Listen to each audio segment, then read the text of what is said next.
ನಾರಾಯಣಪುರ ಜಲಾಶಯದಿಂದ ಅಪಾರ ಪ್ರಮಾಣದ ನೀರು ಹೊರಬಿಡಲಾಗ್ತಾ ಇದೆ. ಜಲಾಶಯದಿಂದ ಕೃಷ್ಣಾ ನದಿ 28,560 ಕ್ಯೂಸೆಕ್ ನೀರನ್ನು ಬಿಡುಗಡೆ ಮಾಡಿರುವಂಥದ್ದು. ಯಾದಗಿರಿ ಜಿಲ್ಲೆಯ ಹುಣಸಗಿ ತಾಲೂಕಿನ ನಾರಾಯಣಪುರ ಜಲಾಶಯ ಮತ್ತಷ್ಟು ಪ್ರಮಾಣದ ನೀರು ನದಿಗೆ ಬಿಡುವಂತಹ ಸಾಧ್ಯತೆ ಇದೆ. ಜಿಲ್ಲಾಡಳಿತ ಈಗಾಗಲೇ ಸೂಚನೆಯನ್ನು ಕೂಡ ಪಾಸ್ ಮಾಡಿದೆ.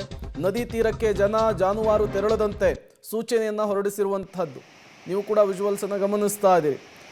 ದಿನದಿಂದ ದಿನಕ್ಕೆ ಮಳೆ ಜಾಸ್ತಿ ಆಗ್ತಾ ಇದೆ. ನೆರೆಯ ರಾಜ್ಯದಲ್ಲೂ ಕೂಡ ವರುಣ ಅಬ್ಬರಿಸ್ತಾ ಇದ್ದಾನೆ. ಅದರ ಪರಿಣಾಮ ಬಹುತೇಕ ನದಿಗಳು, ಅಣೆಕಟ್ಟುಗಳು ಉಕ್ಕಿ ಹರಿತಾ ಇರುವಂಥದ್ದು. ಈ ನದಿ ಪಾತ್ರದ ಜನರು ಸ್ವಲ್ಪ ಎಚ್ಚರಿಕೆಯನ್ನು ವಹಿಸಬೇಕು ಅಂಥೇಳಿ ಈಗ ನಾರಾಯಣಪುರ ಡ್ಯಾಮ್ನ ಸುತ್ತಮುತ್ತಲಿನ ಸ್ಥಳೀಯರಿಗೆ, ಗ್ರಾಮಸ್ಥರಿಗೆ ಸೂಚನೆಯನ್ನು ಕೂಡ ಪಾಸ್ ಮಾಡಲಾಗಿದೆ.